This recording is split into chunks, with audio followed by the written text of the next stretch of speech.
유진 선생님의 역사 비법으로 역사 개념 바로잡기. 학습 시간은 줄이고 성과는 높입니다. 망포동 내신 전문가 더에듀 프리미엄 국문사회사학 담당 유진 선생님을 소개합니다. 학부모님들 고민 많으시죠? 걱정은 노! 이 역사는 유진!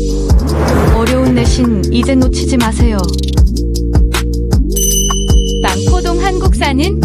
망포동 세계사는? 더에듀 프리미엄 문사철 유진. 시작하겠습니다. 아마 내일 호연이가 못 온다면 이 영상을 호연이가 열심히 보고 있겠죠.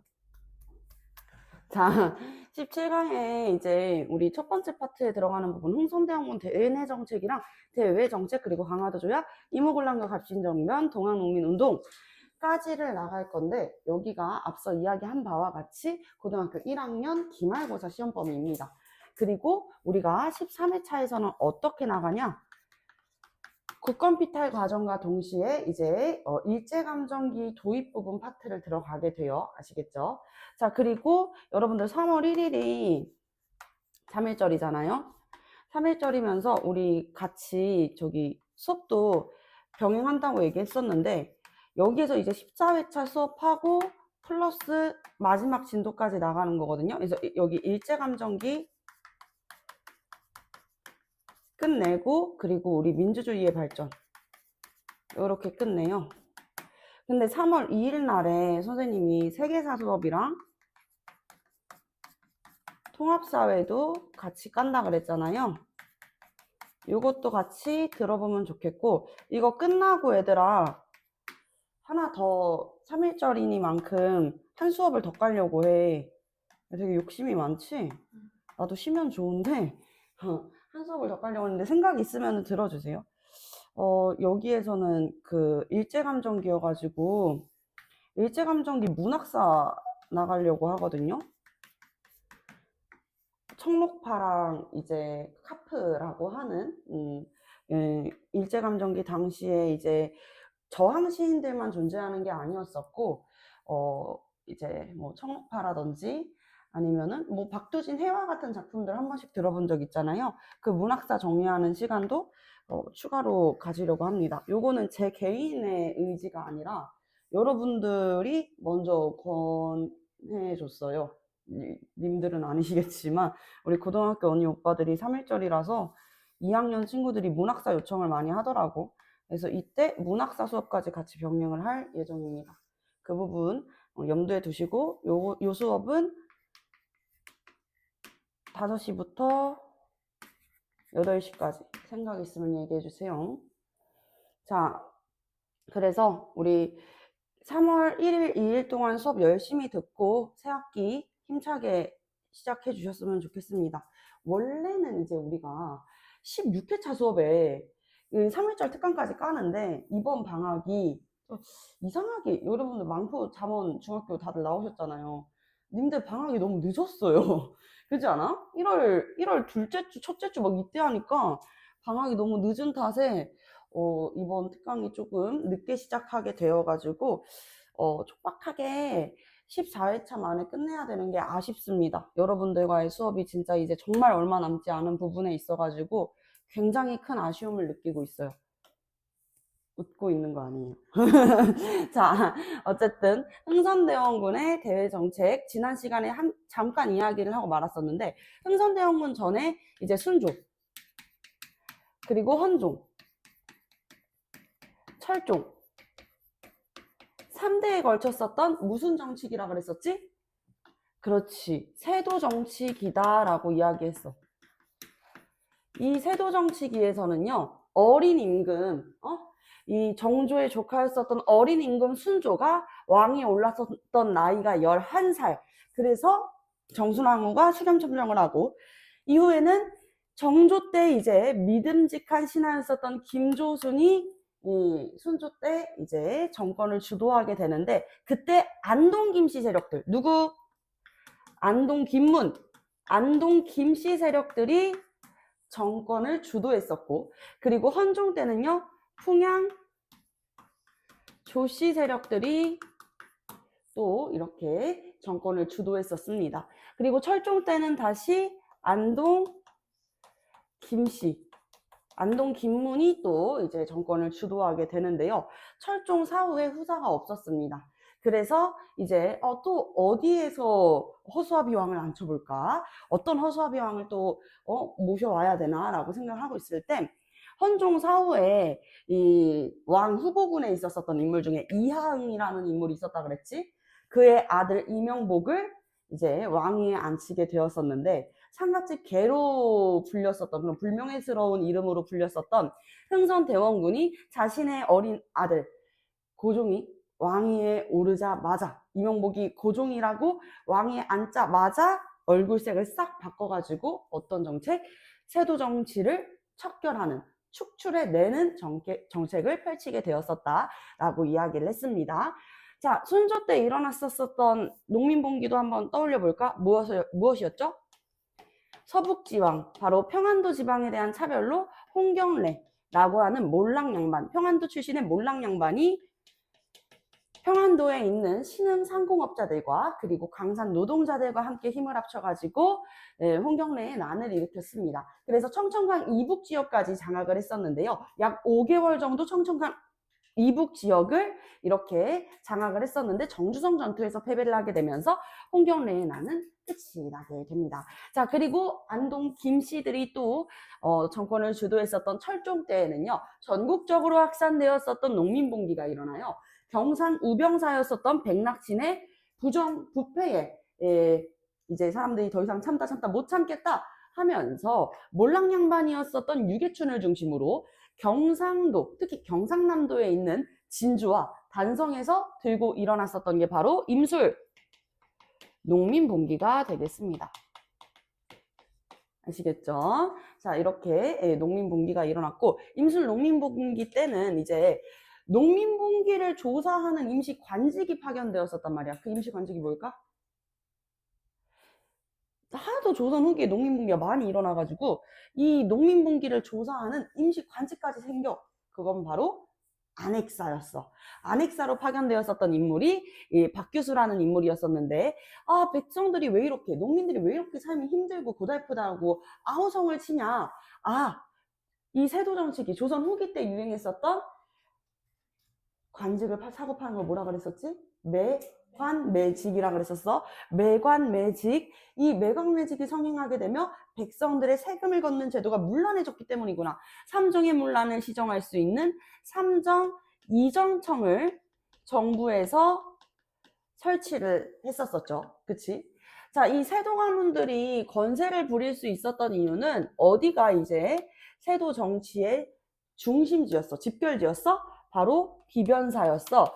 이 비변사가 변방의 치안을 방비하는 임시 군사 기구였었잖아요. 그치? 근데 이 비변사는 처음에 이제 중종 때 기억나요? 중종 반정이었었잖아. 연산군 다음에 중종이야, 얘들아. 중종 때 이제 삼포외란이 일어나고, 그리고 나서 또 이후에는 중 다음에 인종 다음에 누구예요? 명종이죠. 그쵸? 둘 다 중종의 아들이었는데, 명종 때 이번에는 을묘외변까지 일어나게 되는 거야. 그래서 수도 중심으로만 방비하는 게 중요한 일이 아니겠구나. 이 지역, 변방의 치안까지도 우리가 방비할 필요가 있겠구나 라고 하면서 변방의 치안을 방비하는 기구, 비변사라고 하는 임시기구를 점점 전국구로 상설화를 시키게 되었어. 그러다가 양난을 거치면서 임진왜란, 병자호란을 거치면서 이 비변사가 권력기구의 행태를 갖추게 되는 것이죠. 그러면서 의정부의 기능은 어떻게 될까? 강해질까? 약해질까? 약해지게 되는 것이지. 이 의정부나 육조의 기능은 약화되고 비변사의 기능이 훨씬 더 강화되었습니다. 자, 근데 흥선대원군이 어떻게 했다? 흥선대원군은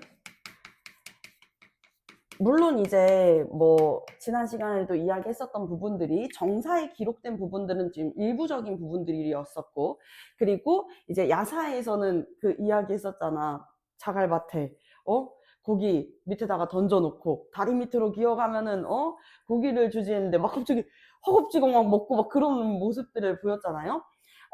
그런 이제 행보를 보여주면서 나는 왕권에 욕심이 전혀 없고 나는 그렇게 똑똑한 인물이 아니야. 난 그렇게 능력 있는 인물이 아니야 하면서 이제 뭔가 견제할 만한 인물이 아니라는 뉘앙스를 잔뜩 풍겼었던 게 흥선대왕군 이하응이었었잖아요. 근데 그의 아들이 왕위에 오르게 될 때부터는 그 표정이 싹 바뀌게 되는 거지. 우리 약간 비슷한 인물 고려시대 때 배웠던 거 기억나? 광종. 처음에는 어떻게 했어요? 처음에는 호족 세력들 이야기를 다 귀 기울여서 맞지 맞지 그렇지 그렇지 이렇게 받아주는 것처럼 했다가 무엇을 실시했어? 노비안건법을 실시했었잖아. 그치? 이 흥선대원군도 처음에는 이 상갓집의 개라는 그런 이름으로까지 불리면서 나는 견줄 만한 인물이 아니야 이렇게 보여주다가 딱 표정이 싹 바뀌면서 실시하게 되는 정책은 바로 세도 정치 축출. 그래서 안동-김문을 첫 번째 안동-김문을 정계에서 배제를 시키려고 뿌리를 뽑고자 했습니다. 안동-김문 축출을 하려고 그랬었고요. 자, 그리고 두 번째는요. 이 세도 정치의 중심지가 되는 어디를 폐지한다? 그렇지. 비변사를 폐지하고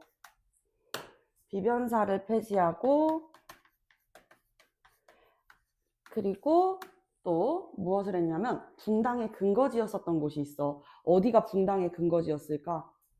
서원, 굿. 서원을 폐지하는데 자, 이 서원 폐지라고 하는 업적 지난 시간에 배웠었던 인물도 서원을 폐지했었는데 누구였는지 기억나? 영조. 그치? 붕당 정치가 점점 이제 심해지면서 예속 논쟁과 환국을 거치면서 당쟁이 일어났었잖아. 그래서 당파에 가리지 않고 능력 있는 인물을 두루 선발을 하겠다라고 하는 모습을 보이면서 이 서원을 전국에 있는 서원을 약 700여 개로 줄였었던 게 누구였었다? 영조였다. 근데 그 서원마저도 전국에 47개만을 놔두고 정리하는 인물이 흥선대원군이었었다는 거지. 그리고 그 서원들이 보유하고 있었던 노비나 아니면은 재산들도 다 어떻게 했어요? 환수를 해서 국가의 것으로 이렇게 환수를 했었다라고 이야기를 했었죠. 그래서 서원을 폐지를 했습니다. 전국에 몇 개? 47개. 서원 정리가 들어가 있네. 예, 서원 폐지라고 하니까 서원을 아예 영영 없애는 것 같잖아요. 서원 정리로 바꿀게요. 서원 정리로 정정하겠습니다. 서원을 정리하게 됐었다. 전국에 47개만을 놔두고. 자, 그리고 흥선대원군의 개혁정치하면 또 네 번째로는 백성들의 삶을 굉장히 고단하고 힘들게 하는 게 뭐라 그랬었지? 삼정의 문란이라 그랬었지. 그래서 그 삼정의 문란도 바르게 고치기 위해서 개혁적인 시도를 합니다. 삼정의 문란, 무슨 정이 백성들의 삶을 깊숙하게 관여하면서 힘들게 했어. 전정, 군정, 그리고 환정. 자, 전정은 밭 전자를 써가지고 토지에 대한 세금이었어. 그치? 토지에 대한 세금을 막대하게 물렸고, 군정은요, 군역, 16세 이상부터 60세까지의 양인 남성들은 군대에 가야 하는 의무가 있었는데 그 의무 대신에 이제 우리 조선 후기에는 5군형 체제가 자리 잡았었잖아. 직업군인 체제야.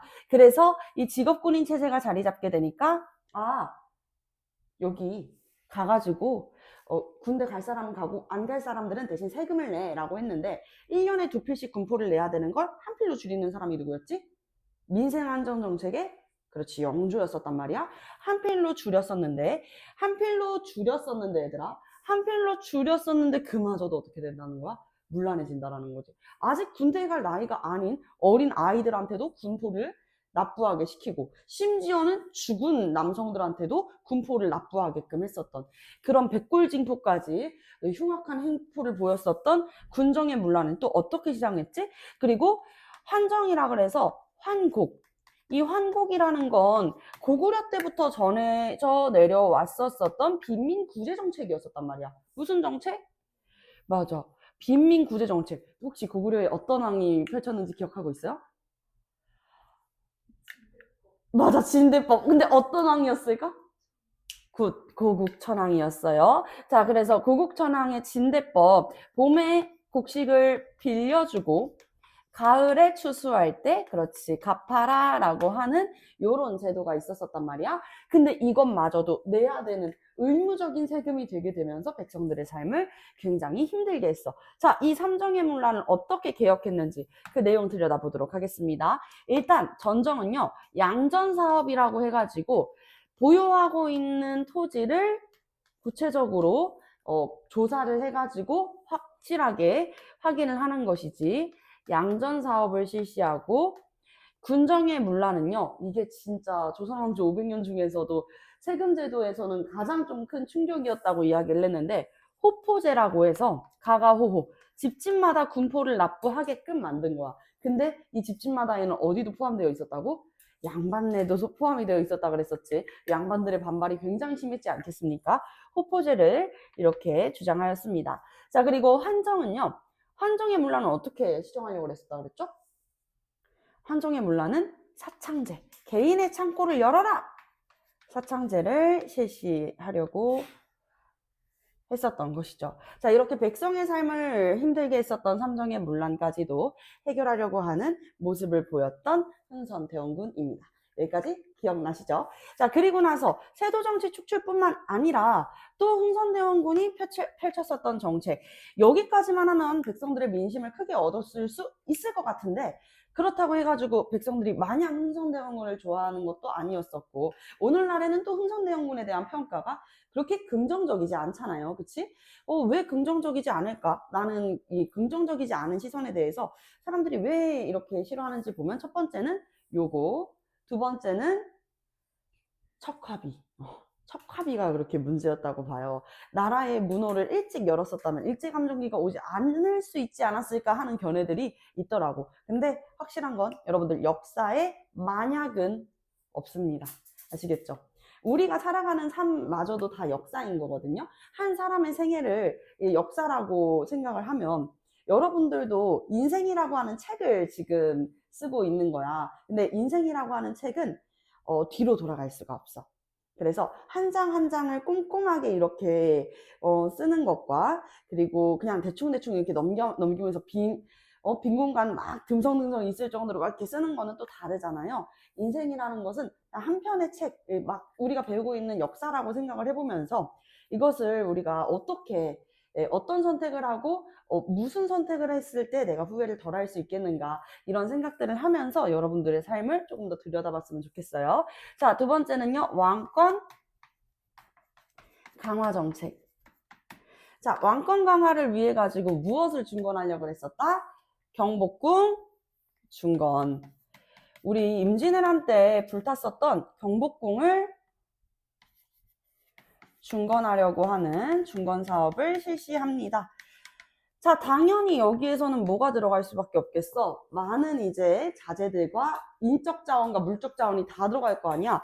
그 인적 자원은 백성의 노동력을 증발했고, 그리고 두 번째로는 양반들의 묘지림까지 벌목을 했다 그랬었죠. 양반의 묘지림을 벌목했고, 거기에다가 원하면 납부하세요. 이건 일종의 하나의 기부금이라 그랬었잖아요. 근데 이 원납전이라고 하는 일종의 원하면 납부하세요 기부금을 강제로 징수하고, 이제 화름정정은 이거였었는데, 나는 이 정책이 동학농민운동이 일어났었던 1894년 1차 가부개혁 당시에 요 정책에서 크게 되었었던 게, 조금 이제 이후에는 한 번 실수로 그 이후에는 이런 실수를 하지 말아야지 하는 모습이 보여가지고, 이게 배워가는 과정이 우리도 필요하다. 우리의 삶에서도 한 번 실수했다 그래서, 크게 실수했다 그래서 삶이 망하거나 완전히 끝나는 건 아니거든. 물론 이 정책으로 나라의 경제가 흔들리기는 했지만, 그렇다고 해가지고 조선이라는 나라가 흥선대원군식에 망한 것은 아니거든. 그치? 자, 우리가 실수를 했다고 하더라도 그 다음번에 그 실수를 발판 삼아서 다음번에는 실수를 하지 않으면 됩니다. 네 번째가 무엇이었냐? 하나당 100배의 가치가 있다. 무엇의 100배의 가치? 상평통보 100배의 가치. 바로 그렇지. 당백전. 하나당 100배의 가치가 있는 동전. 당백전을 발행했어요. 근데 이 당백전에 들어가 있었었던 그 자재가 사실상 상평통보의 100배의 가치가 아니었다 그랬지. 한 3, 4배 정도? 3, 4배 정도의 가치밖에 안 됐어. 그러면 당삼전, 당사전이라고 불러야 될 거 아니에요. 그죠? 자, 그래서 이런 문제들까지 나타났었다. 이렇게 정리를 해보았습니다.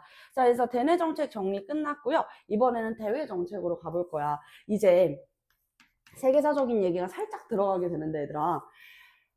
이제 유럽을 떠올려 보면은 16세기에 이미 이제 유럽의 여러 강국들에서는 신항로 개척이 이어졌어. 신항로 개척과 그리고 이후 절대 왕정, absolutely power, 절대 왕정이 이어지게 되었었거든요. 새로운 항로를 개척을 했었던 것은 뭐 여러 가지 이유가 있었지만 십자군 전쟁 이후에 동서교역, 동방무역에 대한 권한을 이제 베네치아 상인들과 같은 지중해 상인들 혹은 지중해를 이렇게 차지하고 있는 오스만 제국, 이슬람 세력들이 장악을 하고 있었단 말이야. 근데 점점 유럽에서는 십자군 전쟁 때 화약, 이슬람이 썼었던 화약, 그거 어디 발명품이야? 중국의 발명품이잖아. 그치? 동방에 대한 그 호기심은 점점 증폭되고 있는데 동방에서 온 물건들은 다 이슬람 세력이나 지중해 상인들이 장악을 하고 있고 정말 비싼 가격에 판매를 하고 있으니까 우리가 직접 가자라는 목소리가 나왔었어. 그러면서 여러분들 들어봤잖아. 이 포르투갈에서 바스쿠 다가마라는 인물이 인도에 도착을 하게 되면서 향신료 무역이 이제 유럽에서 더욱 확대되게 되고, 그리고 나서는 콜럼버스라는 인물이 이게 이해가 안 되네. 왜 인도를 가는데 아프리카 희망봉을 유럽에서 여기 지중해가 사이에 있으면 여기 위에가 유럽일 거 아니야, 얘들아. 그치?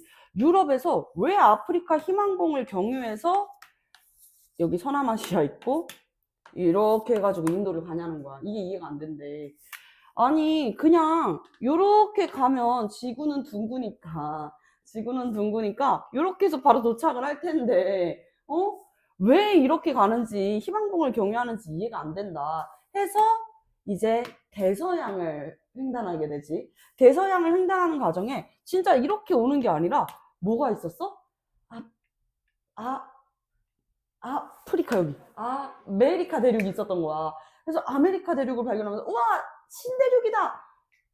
신대륙이겠어? 그 원래 있었던 대륙이지, 그치? 하지만 그들의 논리에 있어가지고는 새로운 대륙이라는 이름의 이 신대륙 아메리카를 발견하게 된 것이죠. 그래서 그 아메리카도 서구 열강 유럽의 식민지가 되었습니다. 대표적으로 이제 북아메리카의 이 여러 개의 주가 영국의 식민지였었는데 1788년 무엇하게 돼요? 영국으로부터 독립하게 되죠. 그게 오늘날의 미국, 미아메리카 합중국이 되는 것이잖아.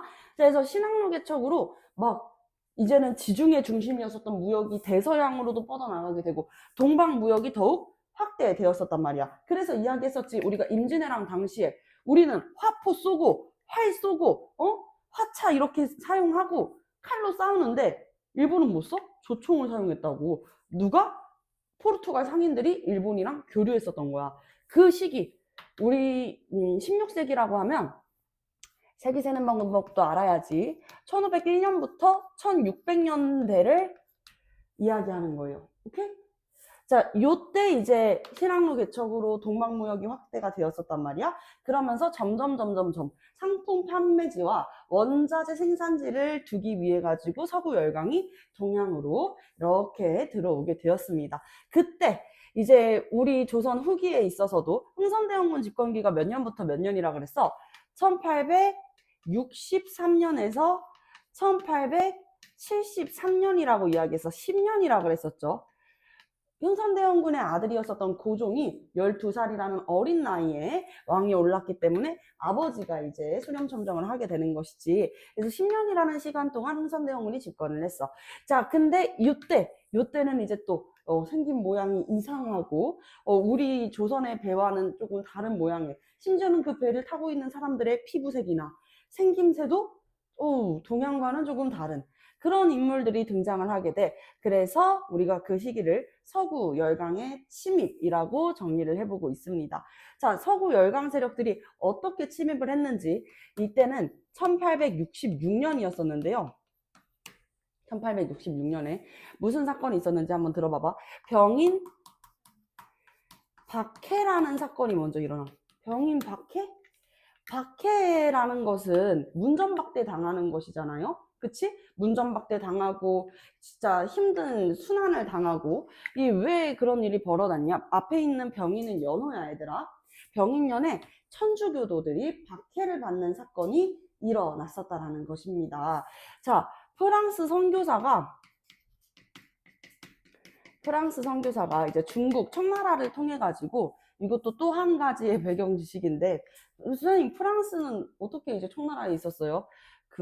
여러분들 청나라가 엄청 무서운 나라였잖아요. 우리 병자호란으로 알고 있었잖아. 그치? 근데 그 청나라도 1840년 그리고 42년 요때 무엇을 겪게 되냐면 아편전쟁을 겪으면서 영국과 청의 대립, 청나라가 정말 뼈도 못 추리고 정말 크게 패배를 했어. 1차 전쟁 때. 그러면서 청나라한테 붙은 불명예스러운 별명이 종이호랑이야. 종이호랑이. 호랑이는 무섭지. 근데 종이래. 안 무섭겠죠. 이빨 다 빠진 종이호랑이라는 거야. 그리고 1860년대 한 번 더 2차 아편전쟁까지 일어나거든. 이 2차 아편전쟁 때는 영국만 들어오는 게 아니에요. 영국과 프랑스가 연합을 해가지고 영푸연합군을 구성해 청나라를 쳤단 말이야. 당연히 누가 이겼겠어? 영푸가 이겼겠지. 그치? 자, 그래서 점점 청나라도 영국, 프랑스와 같은 서구 열강의 식민지가 되어가는 과정을 거치고 있었는데 그때 이제 주둔해 있었던 프랑스 선교사들이 우리 조선에도 내려와가지고 포교 활동을 하려고 했었던 거지. 자, 어쨌든 선교사들이 하는 것들은 뭐예요? 포교 활동 아니겠어요? 그쵸? 포교 활동. 자, 그래서 우리가 이제 계획했었던 것은 무엇이냐면 프랑스를 이용한 러시아를 견제하고자 하는 그런 이제 방안들을 생각을 했단 말이야. 왜냐면 러시아도 있잖아? 아까 2차 아편전쟁 얘기했었는데 여기 봐봐. 청나라가 1차 아편전쟁 때 중학교 친구들도 있지만 고등학생 친구들이 더 많아서 아마 이해가 쏙쏙이 잘 될 거야. 우리 세계사 시간 때 배웠으니까. 1차 아편전쟁 때 아편전쟁의 결과로 무슨 조약을 체결했지? 난징 조약이라는 것을 체결했어. 그래서 이 난징 조약에 따라 가지고 이 5개의 항구를 추가적으로 개항하고 그리고 공행을 뭐 폐지한다든지 원래 공행을 통해 가지고 광저우에서만 이 서양 세력이랑 교역을 하는 걸 허용했었는데 그 공행도 폐지를 하면서 여기가 활용 점정이죠. 홍콩을 영국에 할양한다라는 조약이 있었어. 이때가 이제 1840년이니까 약 100년 넘게 한 150년 정도 넘게 이제 영국의 손에 홍콩이 들어가 있었었는데요. 1997년 생각보다 최근이죠. 약 한 30년 정도가 흘렀습니다. 왜냐면 선생님이 97년생이거든. 자, 그래서 이 97년에 홍콩을 영국이 홍콩을 다시 중국에 반환하게 되는 거지. 오케이? 자, 그런 일이 있었어요. 자, 그리고 나서 2차 아편전쟁 때는 영푸연합군이 들어왔다 그랬지. 그치? 영국과 프랑스 연합군이 들어와가지고 이때 또 베이징 조약이랑 텐진 조약을 체결하게 됐었는데 이들이 원하는 게 이들의 니즈가 무엇이었냐면 텐진 그리고 베이징 프랑스는 이 크리스트교 포교 활동을 합법적으로 승인을 받고자 했습니다. 크리스트교 포교를 청나라 안에서 허용해달라. 허용. 그리고 베이징의 외국공사, 그러니까 외교관, 외국공사의 주둔. 하나 더. 이때 이 조약을 맺는 걸 도와준 나라가 있어. 어떤 나라냐면 러시아야. 러시아. 왜냐면 러시아도 바다를 통해 가지고 강대국으로 나아가고 싶었거든. 근데 러시아가 땅이 엄청 넓잖아, 얘들아. 근데 단점이 있어. 러시아의 땅 중에서 사람들이 살 수 있는 곳들은 많지가 않죠. 지구상에서 가장 추운 도시, 그러니까 사람들이 모여 사는 곳, 지구상에서 가장 추운 도시로 손꼽히는 곳이 어딘 줄 알아요? 러시아에 있는 이르츠쿠츠야. 야츠쿠츠. 이르츠쿠츠인데 거기는 지금 겨울철에 영하 30도에서 40도가 평균적인 온도래. 와우, 우리 영하 10도만 돼도 어때? 이번에 막 영하 10도, 11도까지 막 떨어졌잖아. 불과 한 달 전이다, 얘들아. 한 달 전에 막 그랬을 때 벌써 막 학원 오기 싫어가지고, 막 이래가지고 막 여러분들 막 바들바들 귀까지 얼어가지고 오고 그랬었잖아요. 선생님도 올해 차가 몇 번 고장 났는지 이로 말할 수가 없어. 내가 원래 항상 수업 전에 1시간 전에, 1시간 전이나 아무리 늦어도 30분 전에 나와 있는데 올해는 겨울에 차가 진짜 아침에 길에서도 서고 시동도 안 걸리고 해가지고 엄청 오래 걸려가지고 늦게 도착하고 막 그랬었단 말이야. 이런 추위. 근데 이렇게 추우면 바다는 어떻게 될까? 얼어요. 그치? 바다도 얼어요. 그러니까 바다가 오니까 바다에서 배를 타고 이동하는 게 안 되는 거야. 그래서 러시아가 원하는 것은 무엇이냐? 얼지 않는 항구야. 그 얼지 않는 항구를 안일부에 동자를 써가지고 부동항이라고 하는 거지. 이 러시아가 부동항을 찾아가지고 남하하고 있었어. 그러다가 눈에 딱 들어온 게 뭐였다고? 청나라였어.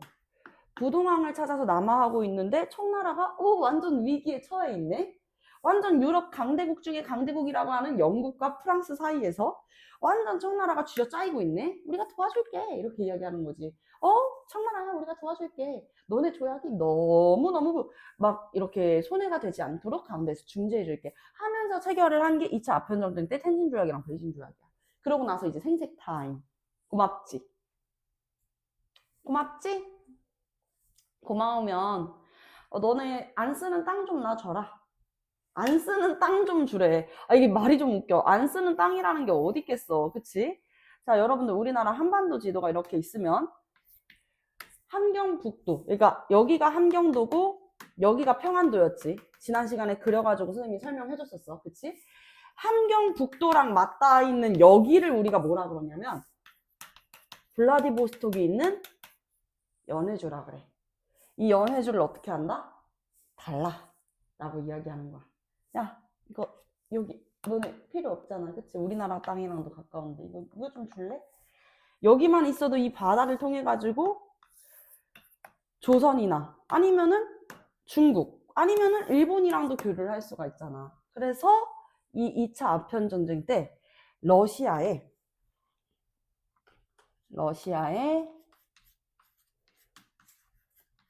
연해주를 할양한다는 조약이 있었어. 할양이라는 건 내가 이거 뺏은 거 아니다. 두 나라가 상호 원만한 협의 끝에 넘겨받은 거다라는 내용이야.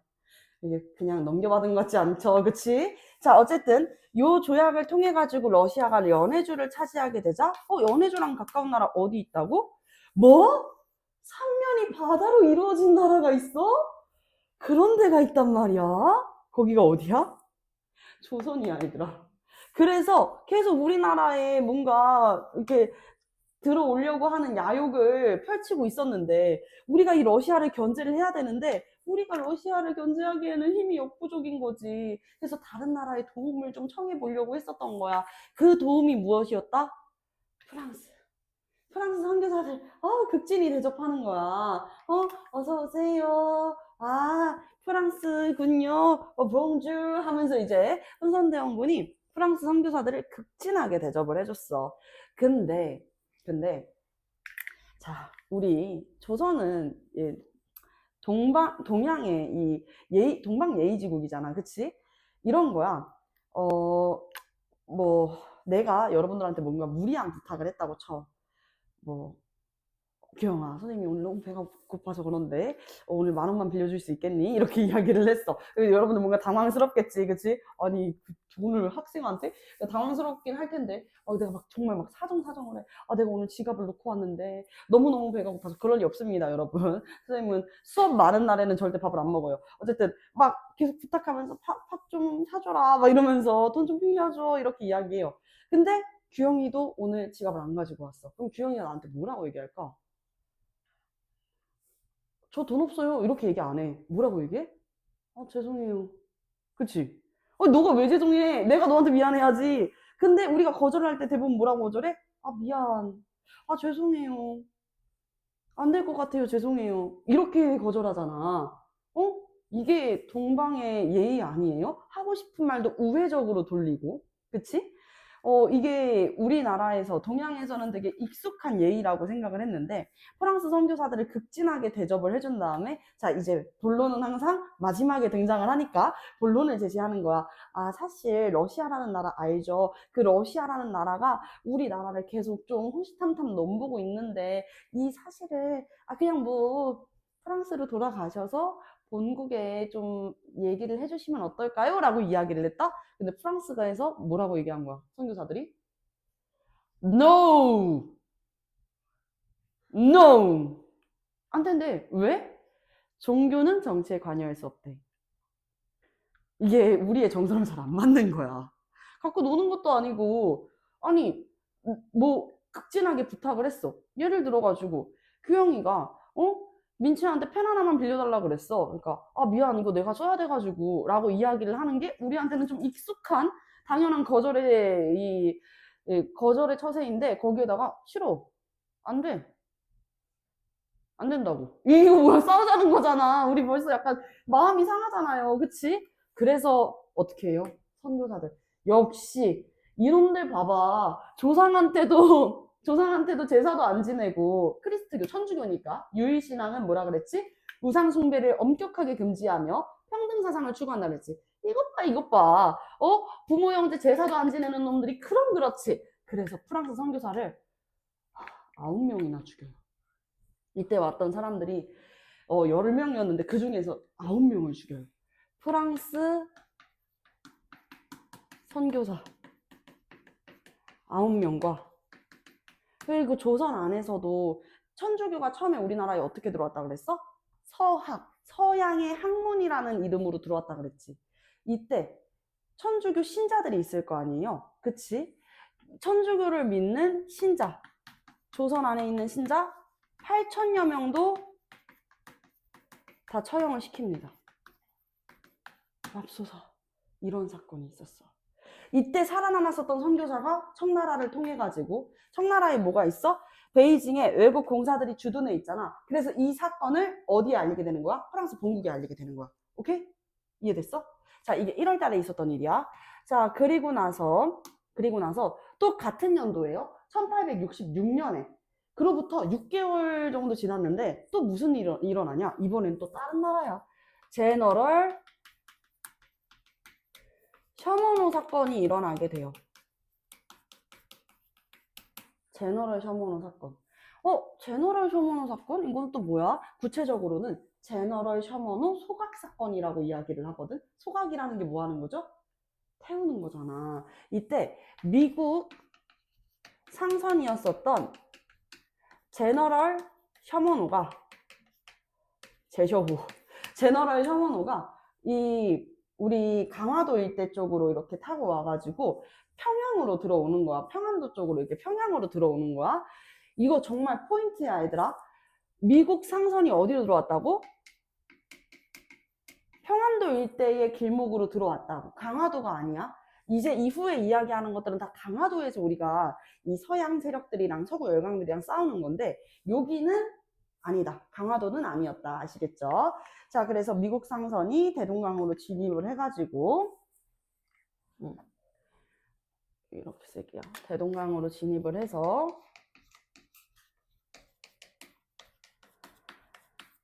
약탈과 사륙을 이어가게 됩니다.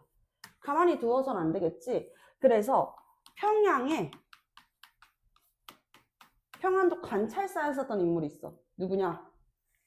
안핵사 파견되었었던 박규수. 그 박규수와 평양 군민이 이 미국 상선 제너럴 셔먼호를 제너럴 셔먼호를 소각하게 됩니다. 불태워요. 오케이?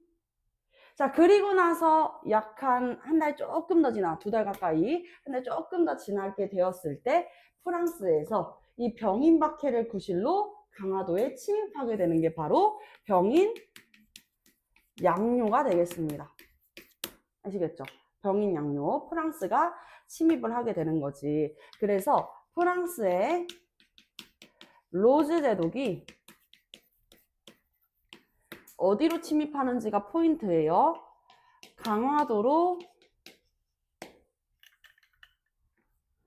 강화도로 침입해. Why? 왜 들어온다고? Why? 병인박해를 구실로 들어온다고. 오케이? 병인박해를 구실로. 야, 너 우리 선교사들 다 죽였다면서? 이거